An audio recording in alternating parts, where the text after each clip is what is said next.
Lang po, huwag po kayong magpasalamat sa akin. Kahit noon kay Pangulong Duterte, parati namin naririnig.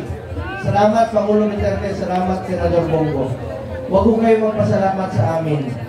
Kami po ang dapat magpasalamat sa inyo dahil binigyan niyo po kami ng pagkakataon na magservisyo po sa inyo.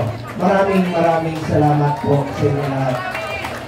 Ako naman po bilang inyong senador, hindi ko po sasayangin yung pagkakataong binigay niyo po sa akin. Wala po masasayang na oras. Magtatrabaho po ako. Sipag po ang pwede kong ialay sa inyo. At yan po ay patuloy kong ginagawa ngayon. Lunes hanggang Linggo. Magsiservisyo ko. Paboritong araw ko, Linggo. Kasi may go sa dulo. Ako po isang Bisaya. Alam niyo naman ako, taga Mindanao. Sino mga taga Mindanao sa inyo? Sa mga kapatid ko Muslim, Assalamualaikum! Sa Davao, mahal na mahal namin kayo doon. Walang diskriminasyon doon sa Davao. Kristiyano, Muslim, magkakapatid tayo, magmahalan tayo sa isa't isa. Sino sa inyo mga taga-Bisayas? Sa Gawas. Bisaya, Bulanon, mga Ilonggo. Linte, mga parinte ko man yan. Ito si Atty. GB, Ilonggo rin. Pinsan ko yan. Kasi ang tawag sa kanya, Ilonggo. Ang pangalan ko, Bungo. Sino Waray? Waray. Ako rin, Waray Kwarta. Mga Bisaya, alam nyo, salamat sa inyong lahat, mga Bisaya. Mabigat sa atin yung utang na loob, huwag kalimutan. Kaya ako po'y patuloy na magsiservisyo sa inyo. Malaking utang na loob namin sa inyo, mga Bisaya. Salamat kayo sa inyong suporta. And of course, sa Luzon, mga Ilocano, mga Bicolano, lahat po, mga taga-Pampanga, Pangasinan, Batanggenyo rin po ako. Sino mga taga-Batangas rito? Batanggenyo rin po ako. Tesoro po ng Batangas, Tanawan at Santo Tomas. So, salamat sa inyo. Unang-una, bago po ako magre-report sa inyo, ano pong nagawa natin sa Senado. At gusto ko rin pong makiusap sa inyo na tulungan po natin ang mga kasamahan ko dito. Kasi yung kapanalunan po ng mga kasamahan ko rito ay kapanalunan rin po ng Duterte. At kapanalunan po ng bawat Pilipino. Kasi isang ko na po, attorney, according to number, no? Attorney Jimmy Mondok, para magapan natin. Ito, isa sa mga pumilit kay Pangulong Duterte noon. Wala na, sarado na, ayaw na niya tumakbo. Pumunta to noon, nagdala ng kanta. Takbo, malala nyo. Ngayon, ikaw ang sisihin kasi tumakbo siya. Palina po na sa Atty. Jimmy Mondok. And of course, ang aking kasamahan sa Senado, sa totoo lang, hindi magiging successful ang administrasyon ni dating Pangulong Duterte. Lalo-lalo na po sa peace and order. Hindi po sa taong ito. Magaling, katabi ko ito for the last 5.5 years. May pusong para sa Pilipino. So, talagang maasahan. Walang lugi po ang Pilipino rito. Ang aking kasamahan. Sana po, pwera sa amin dalawa, madagdagan pa po. Tulungan niyo po ito para dadami po kami sa Senado at marami po kami kakampiron. Napakan ko natin Senator Bato de la Rosa. And sunod, ako na yan eh. Kung ako naman, kayo nang bahala humusga. Kung sa tingin ninyo nagtrabaho po ako para sa Pilipino. Hindi po ako politiko na mangangako. Gagawin ko lang po ang aking trabaho dahil bisyo ko ang magserbisyo sa ating mga kababayang Pilipino at naniniwala po ako na ang serbisyo po sa tao, serbisyo po yan sa Panginoon, serbisyo po yan kay Allah. Ngayon, next is Kapwa rin Ilonggo. Ito, prime po ito ng Visayas. He's from Bacolod, Negros Occidental. Passionate po ito na labanan ng korupsyon sa gobyerno. Miyembro po siya ng Presidential Anti-Corruption Commission po ng Atty. JB Hinlo. Talapakan po natin. And next, ito, kasamahan ko rin po sa gabinete ni former President Duterte. Siya po yung advisor po sa Luzon at naging SESA at dati pong secretary. So, ni Pangulong Gloria Macapagal Arroyo. Matalino po ito at talagang maasahan natin from Luzon. Pride po ito ng Luzon, malaking asset po ito sa atin sa Senado. Sir, shout out sa'yo. Ulit Tomogos TV. And of course, ang aking kasamahan sa Commission on Appointments, talagang sinusuri niya kung qualified at matalino. Isa sa aking hinangaang kongresista sa talino, sa tapang. At pakiusap ko lang po sa inyo, matagal na po itong overdue sa Senado. Dapat po yung matagal na namin itong kasama sa Senado. Ito po makikipaglaban sa inyo. Congressman Rodante Marcoleta. Kailangan natin ng mga kakampi sa Senado, di ba? Tulungan na naman kami, di ba to? Dadami kami, Senator Robin, Senator Bato at ako, madadagdagan kami at may makikipaglaban po sa inyo sa Senado. Makikipaglaban, hindi lang sa mga Duterte, makikipaglaban po sa kapakanan ng bawat Pilipino. Lalong-lalo na po yung mga mahirap natin kababayan. Yun po ang unahin natin. Yun po ang pakiusap ko sa mga kasamahan natin dito. Unahin po ang interes ng Pilipino, interes po ng mga kababayan natin mahirap. And of course, next is ating Pastor Kibuloy. Alam nyo, mas una pa silang magkakilala ni dating Pangulong Duterte. Magkakilala sila nung meron pa po maliit na kapilya si Pastor Kibuloy. Matagal po sila nagsama, hindi lang po sa pagiging kaibigan sa Davao. Pati sa naging spiritual advisor po ito ni dating Pangulong Duterte. Ating minamahal na Pastor Kibuloy. Palapakan po natin. Ito, malaking tulong rin po ito, asset po ito sa Senado. And of course, next, ating, ito, matalino naman po ito.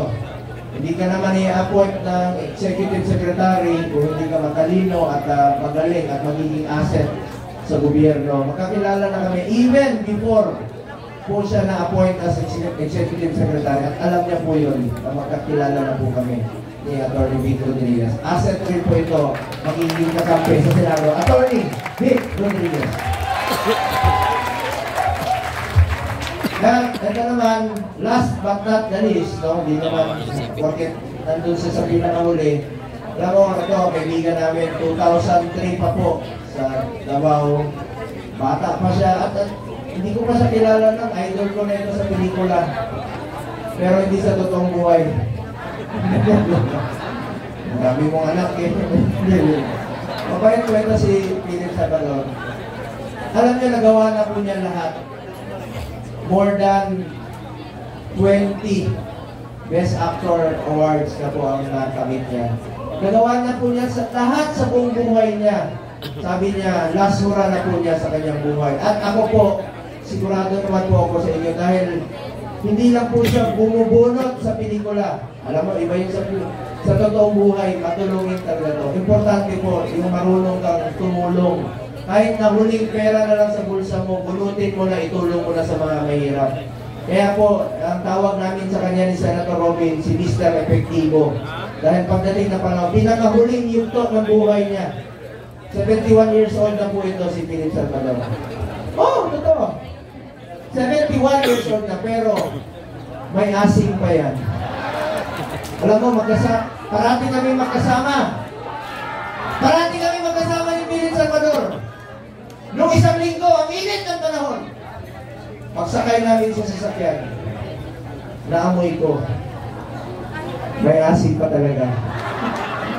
Pero huwag kayo mag-alala. Binilihan ko na siya ng tawas.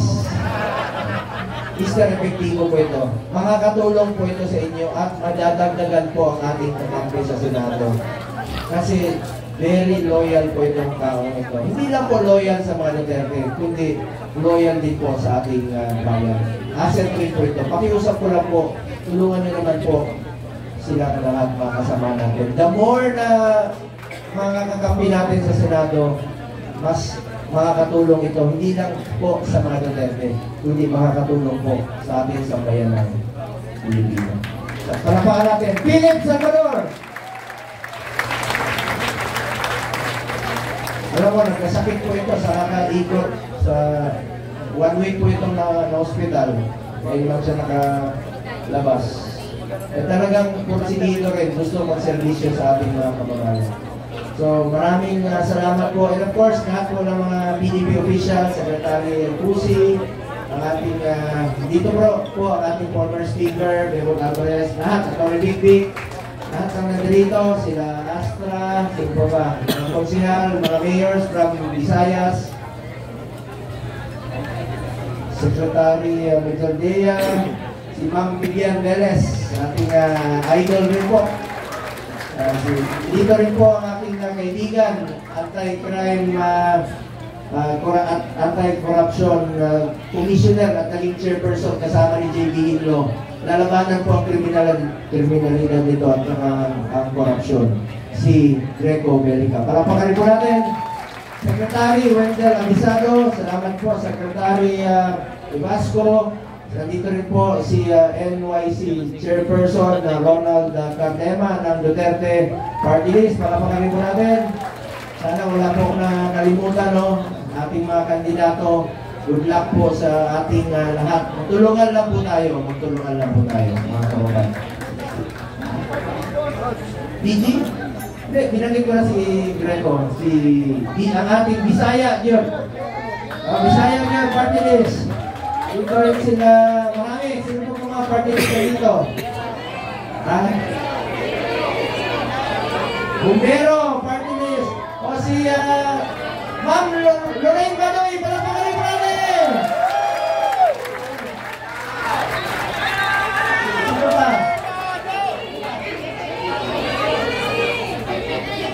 BPP party list, palapakan po natin!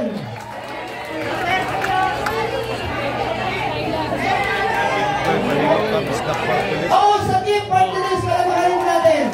Bistak party list. Oo, puro mga Bisaya ba no? Duterte yun, palapakan po natin! Ikaw yung ba namin? Oo, dapat ito si Ronald Cardema, talagang lumalaban ito, nagigipag sa ito. Nakpakan naman natin si Ronald Cardema. Sino ba party list dito? Frontliner! Frontliner! Frontliner! Sino pa? Frontliner! Ipanaw party list, palapakan po natin. And of course, nandito sila ang Malasakit and Bayanihan party list. Palapakan rin po natin. Wala na ba? Mga Bisaya, mga taga-Caranga, si Board Member Dick Carmona. Salamat. Anyway, mga kababayan ko, gusto ko lang pong mag-report sa inyo bilang chairman po ng Committee on Health, Sports at Youth sa Senado kung ano na po nagawa natin. As your senator, I authored ito po, as your senator, I authored 16 laws. Ibig sabihin, ikaw talaga yung nag-push ng batas na yan. I have principally sponsored 82 laws, including 80 laws regarding for the establishment and upgrade of public hospitals. Ano po ito? Halimbawa, yung hospital ninyo sa inyong lugar, yung kapasidad nila, 500 lang. Kaya lang, 1,000 patients a day. Isinabatas natin, ginawa natin 1,000. Halimbawa, yung PGH, dadagdagan natin kasi kulang talaga. Alam niyo, sa kakaikot ko sa buong Pilipinas, maraming hospital, isang kama, 2 pasyente. Paano gagaling ang pasyente kung gano'n ang kinatatayuan nila? At proud lang po ako na meron na tayong naipasa na 82 laws. And I have co-authored or co-sponsored 185 laws. At gusto ko lang pong magitin sa inyo, wala po akong absent sa Senado. Kahit na makikita niyo ako ngayong umaga, nandun ako sa Apari, pagpagyo doon. Punta ako ng Palawan, punta ako ng Samar, punta ako ng Hulo. Pagdating ng alas 3 ng hapon, nandiyan po ako sa Senado. Ginagampalan ko po ang aking tungkulin. At alam niyo, hindi ko po matiis na nakaupo lamang sa opisina habang ang mga kababayan natin nangangailangan ng tulong. Ayaw ko po magpalamig sa malamig na opisina habang nangangailangan ng tulong. Pinangako ko yan sa inyo kahit sa sulong kayo ng Pilipinas. Bagyuhin, lindolin, putok ng bulkan, baha. pupuntahan ko po kayo. Uunahin ko po yung mga programang ilapit natin ang serbisyo ng gobyerno sa ating mga kababayan. Yan po ang aking nagawa bilang senador. Ngayon, as chairman naman ng Committee on Health, tatlo po ang aking prioridad. Una, malasakit centers. Meron na tayo 167 na malasakit centers sa buong Pilipinas. Meron yan sa inyo, punta kayo ng Camiguin Island, meron. Punta kayo ng Batangas, punta kayo ng Cagayan. Batanes, meron nga. Punta kayo ng Palawan, magkabilang dulo. Palawan ang SLG. Magkabilang dulo, napuntahan ko ang malasakit center sa Culyon. Napakalayo. Isang araw ang biyahe papunta ng Culyon. Binatahan ko yan. Meron ng isang taga-tagong doon, sir. 35 years na hindi umuwi sa kanila. Sabi ko, isama na kita. Iuwi kita sa Davao, sa Tagum. Sabi niya, ayoko na umuwi. Kasi nagkasakit siya ng leprosy noon. Gumaling na siya, may gamot na sa leprosy. Ayaw na niya umuwi dahil sabi niya, wala na raw siyang kamag-anak na uwian. Naiyak po ako nung nakita ko yung pasyente. Awang-awa po ako na meron palang ganun. After 35 years, ayaw na niya umuwi sa kanilang bahay dahil wala na siyang mauwian. Nakakalungkot po, but that is reality. Ngayon, pangalawa ko pong naging prioridad, ito pong Super Health Center. Ano po ito? Iba rin po ito sa Malasakit Center, iba rin po yung Regional Specialty Center. Ang Super Health Center po, pwede po dyan yung konsulta. Dahil lahat ng Pilipino, membro po tayo ng PhilHealth. Diyan na tayo magpakonsulta. At ngayon, sobra-sobra ang pera ng PhilHealth. Kaya nga, galit ako, hindi ako pumirma sa BICAM report dahil zero subsidy ang PhilHealth. Tayo magko-contribute sa bulsa natin, sa sweldo natin, tapos walang subsidy ang national government. Kaya masamang-masama loob ko dahil yung excess funds ng PhilHealth last year, winalis, dinala sa ibang mga proyekto. Para sa akin, ang PhilHealth po, para sa health yan. Hindi naman negosyo ang PhilHealth. Ang PhilHealth po ay insurance na meron tayong masasandalan tuwing tayo'y nagkakasakit. Bakit sobra-sobra ang pera ng PhilHealth? Habang naghihingalo ang mga pasyente, walang pambayad, ayaw mo pa hospital. Kahapon, pinakita ko sa video during the hearing. Nag-hearing ako kahapon kahit campaign period. Sabi ko, unahin ko ang servisyo. Unahin ko trabaho ko bilang senador kaysa sa kampanya. Meron po mga pasyente, buntis sa Cebu. Ayaw na pumunta ng hospital. Namatay sa Cebu, pati yung bata. Dahil takot magpa-hospital, takot sa babayaran sa hospital. Bakit tayo matakot? May PhilHealth naman. Dapat po, ang PhilHealth ko pa rin po inyong pinangako. Binabantayan ko po itong PhilHealth para sa Pilipino. Yung pinangako ng PhilHealth, pinapirma ko sila ng commitment letter. Pakita mo yung commitment letter. Yan. Naka 13 hearings na po ako sa Senado. Kasama na dyan yung health emergency allowances. Finally, last year po, na-release na yung 27 million dahil sa ating pagpupursige para sa ating mga health workers. Hiya ang tawag doon. Services rendered na yun. Pinagpawisan yun. Pinagpaguran ng ating mga health workers. Finally, nabayaran.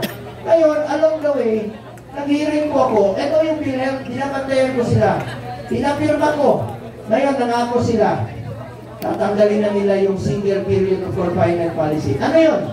Alam niyo ba noon may polisiya sila na bawal i-cover ng pangalawang beses ng PhilHealth yung magkasakit tayo ng pneumonia. After 10 days na admit tayo muli, sabi ng PhilHealth, bawal. Ngayon, tinanggal na nila itong single period confinement policy sa ating pagpupursige. Ngayon, dinagdagan na nila dental package, yung sa liquid. Pati sa mata, dinagdag na nila. Tatanggalin na rin po nila yung 24-hour confinement policy na kailangan natin magpa-admit ng 24 hours. Nag-introduce na sila ng emergency packages. Ang dami nilang pulisya na anti-poor. Sobra-sobra naman yung pondo nila. Ngayon, dadagdagan po nila yung mga chemotherapy sessions sa puso, yung angioplasty. Tataasan na rin po nila yung coverage ngayong taon na ito. Ito yung mga pinangako nila na patuloy ko pong babantayan para sa Pilipino. Dahil para sa akin, ang PhilHealth po, para sa health ng Pilipino. Karapatan natin yan, mga kababayan ko. Ngayon, balikan ko lang po yung proyekto na isinulong natin. Proyekto po ito ng DOH, ito po Super Health Center. Tingnan niyo po, Batangas, Tingloy, Island, yung buntis no, nanganganak sa tricycle sa bangka. Ang layo ng ospital, 2 hours. Ngayon, may Super Health Center na sila. Sa Mayor Alvarez, meron po akong pinuntahan doon sa Lake Cebu. Sino taga South Cotabato rito? Ito, pinuntahan namin IP yan. Lake Cebu, South Cotabato. Tibuli Tribe. Mga nitibo yan. Ang buntis doon, nanganak, bago pa ako dumating. Ayan. Tuwang-tuma yung mayor. Sabi ng mayor, Sir, pangalanan namin sa iyo yung bata. Dahil bago ka dumating, pinanganak yung bata. Pagtingin ko sa bata, babae. Sabi ko, paano mo pangalanan sa akin? Eh, lalaki ako. Sabi niya, Sir, hindi problema. Pangalanan namin ng bongga.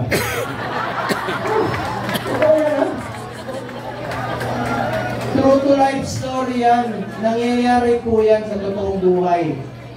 Yan po ang ginagawa natin. Magkakaroon po ng mahigit 700 na Super Health Center sa buong Pilipinas. And I'm sure kasama na po yan. Third, ito po. Regional Specialty Center. Batas na po yan. Priority po ito ngayon. No? Dahil yung mga heart center, di ba, nasa Quezon City? Ang layo. Ang kidney center, pag nagpapatransplant tayo, ang layo. Ngayon po, isinabatas natin, sa loob ng 5 taon, magtatayo ng mga specialty center sa mga selected DOH hospital sa buong Pilipinas. Tingnan niyo po, ang Davao. Davao. Yan, Davao yun. No? Meron na silang CT scan angiogram. Pag nagpa-CT scan ka, diretso na angiogram. Hindi lalabas ka ulit, lipat ka na ibang kwarto. Diretso na. Yan po ang paparangingin natin. Sa Cebu, Iloilo, Cagayan Valley, Cagayan. Pwede na po operahan sa puso. Zamboanga, pwede na rin po. Yan po ang plano natin ipakalat sa loob ng 5 taon. Proud lang po ako bilang chairman ng Committee on Health. Nakakuha ako ng 24-0 na boto. Pati si Senator Bato, co-sponsor at co-author ng batas na yan. Regional Specialty Center po. Kami ni Senator Bato sa Senado, nagkakaintindihan kami doon. No questions asked kami pag mga batas na sabi na. At ano na pre, pag meron siya, chairman siya, firma siya. Alam niyo bakit?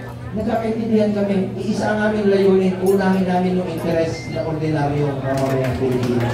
At yan po, hinihiling ko sa inyo, mga kasamahan natin dito kung kapalarin tayo muli lahat. Ngayon, ito po Regional Specialty Center, yan po yun. Chairman din po ako ng Committee on Sports. Ayaw ko pong masayang ang inumpisahan ni dating Pangulong Rodrigo Duterte na labanan ang iligal na droga at ang kriminalidad. Pag bumalik ang iligal na droga, maniwala kayo sa hindi, babalik po ang korupsyon sa gobyerno. Babalik po ang kriminalidad. Yung presidente bangag eh. In my own small way, ngayon, iniinganyo ko po lahat sa kakaikot ko sa buong Pilipinas. Iniinganyo ko po ang mga mayors, mga kapitan. Sabi ko, magpaligan nyo. Tulungan natin sila mag-get into sports, stay away from drugs to keep us healthy and fit. Pag tayo ay physically fit, mas healthy tayo, mas habang ating buhay. Ngayon, proud lang po ako. Bilang chairman ng Sports 2019, nakamit po natin ang first history. Nakamit natin ang first ever gold sa Tokyo Olympics noong 2020. At ngayon naman, nakadalawang gold po tayo sa 2024 Paris Olympics po. Tigil na ako ng time is up na raw. Sige. Proud lang po ako. Chairman din po ako ng sports and youth. Isa po ako sa author at co-sponsor ng National Academy of Sports sa New Clark City. Meron na tayong eskwelahan na pwede na mag-aral. Sayang naman yung pinagawa natin noong 2019 sa SEA Games, hindi magagamit. Ginawa nating eskwelahan, National Academy of Sports. Yan po, inaugurate po ni President Duterte. Part po yan ng mga proyekto ni President Duterte. Chairman po ako ng Committee on Youth sa mga kabataan. Kayo po ang kinabukasan ng bayan ito. Malay niyo, kayo rin po ang maging senador. Mahalin po natin ang ating kapwa Pilipino. Hindi po kayo magkakamali dyan. So muli, maraming salamat po. Tawagin niyo lang po kung Kuya Bongo ninyo kahit saan tayo magkita. Just call me Bongo. Pero may pakiusap lang po ako sa inyo. Please lang po. Halimbawa, nandito sila General Peña, Secretary Mamao, sila Atty. Delgra. Please lang. Huwag niyo naman ako tawagin Kuya. Siyempre, magsalubong tayo. Sabi mo, Kuya po. Ano ako, super lolo? Yan. Bongo lang po. Madali naman pong tandaan ang pangalan ko. Ang apelido ko po among the candidates, ang pinakamaikli. Pero madaling tandaan. Pero siyempre, pakiusap ko sa inyo, unahin niyo po ang tulungan po aking mga kasamahan po. Yan po ang pakiusap ko po sa inyo. Palapakan natin sila lahat. Madaling tandaan ang pangalan ko. Pumunta kayo dyan sa traffic sa EDSA. Ang maalala nyo ang aking apelido. Ano yung green? Pag gutom na kayo, bibili kayo ng manok. Chokes to? Anong pangalan ng ating minamahal na Tatay Digong? Rodri? O anong paboritong ulam namin? Mong? O, kita nyo? Anong tawag sa mahilig sa alak? Marami dito. Lasing? Hoy, mga lasing ko, huwag kayo magkaleho pag nakainom kayo. Delikado yun. Pag may nangyari sa inyo, ako na naman maalala nyo. Pag kayo ay na? Hindi nyo ako malilimutan. Anong paborito nating araw? Ling? Last question. Last question. Anong paborito ang hotel ni Philip Salvador?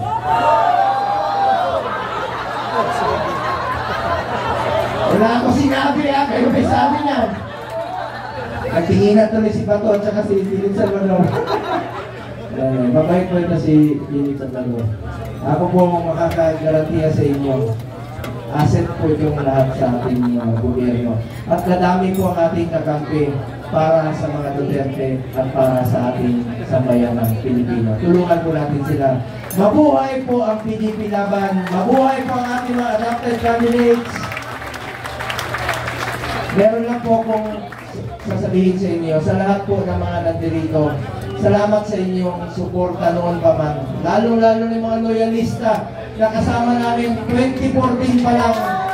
After 11 years, nandiyan pa rin kayo. Maraming salamat po sa inyo. Ayun, marami yan. Alam nyo, tandaan nyo po, bilog naman ang mundo. Diba? Bilog po ang mundo. At may Panginoon po. Hindi tayo papabayaan ng ating Panginoon. Tandaan natin, ako ayaw ko manira. Ayaw ko sumagot. Kaya kung malagatanong kayo, ayaw ko manira. Hayaan na natin ang Pilipino ang humusga kung nagserbisyo si Pangulong Duterte, si Tatay Digong noong panahon niya. Kayo na humusga kung nagbago ang buhay niyo noong panahon niya. Wala na mga tanimbala, wala na yung mga kalukuhan dyan ng mga extortion. Kasi may political will po ang ating dating Pangulong Duterte. Palakpakan natin si Pangulong Duterte. Palakpakan rin po natin si Vice President Sara Duterte. Mga kababayan ko, tandaan niyo po itong sasabihin ko. Lalo-lalo na po sa mga tumatakbo ngayon at nasa gobyerno. Please lang, tandaan niyo po. Minsan lang tayo dadaan sa mundong ito. Kung ano pong kabutihan o tulong na pwede natin gawin sa ating kapwa, gawin na po natin ngayon dahil hindi na tayo babalik sa mundo. Ako po ang inyong Senator Kuya Bongo. Patuloy na magsaservisyo sa inyo lahat. Dahil ako po ay naniniwala ng serbisyo sa tao. Serbisyo po lang sa Diyos. Palakpakan natin ang ating Panginoon sa buhay. Serbisyo rin po yan kaya lang. Salamat po, mga kababayan ko. Mahal na mahal po kayo na. Maraming salamat. Mabuhay kayo!